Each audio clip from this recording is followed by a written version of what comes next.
Mambo vipi brothers and sisters, hopeful tuko poa sana. Big shout out kutosha kwa ambaye tayari usha subscribe, lakini pia unyama lako ni mwingi sana kwa ambaye umeweza kubonyeza pale alama ya kengele kupitia YouTube channel yangu ya Nodo Meza, au sio bwana? Mimi nafurahi sana everyday ninavyokuwa na nyie, kwa sababu hii ni entertainment info, na kwenye entertainment info tunakuletea zile information mbalimbali ambazo zinaweza kutrend kupitia mitandao ya kijamii, lakini pia kupitia wadau wenyewe wanazungumziaje kuhusiana na mchongo mzima unaohusu entertainment.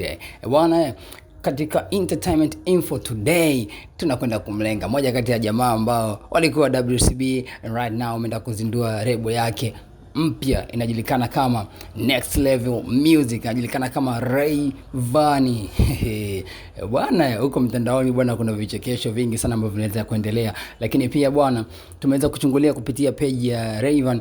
Ameweza kuandika bwana, anasema kwamba bila Diamond Platnumz yeye asingeweza kutoboa.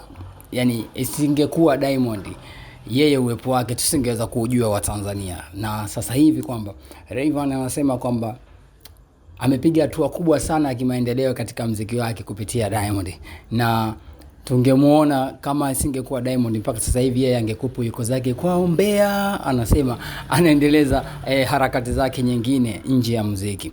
Na tunaweza kuona vichekesho vinakuwa ni vingi sana, kila mtu anakuwa anakuja na comment yake tofauti kupitia mitandao ya kijamii. And guess what, kama umeweza kuiona hiyo karuka nayo bwana, dondosha comment yako hapo chini kupitia YouTube channel yangu Nodo Meza. Unyama unakuwa ni mwingi sana. Hii ni entertainment info. Hopeful tuko poa sana, na wapenda sana. See you next time. Naenda kukufuatilia pia vingine vingi ili mradi uweze kufurahia hizi information kutoka kwangu mimi. Usisahau kusubscribe, ukashare kwa wadau mbalimbali ili waweze kupata na wao vitu vizuri kutoka hapa kwa Nodo Meza. Ciao.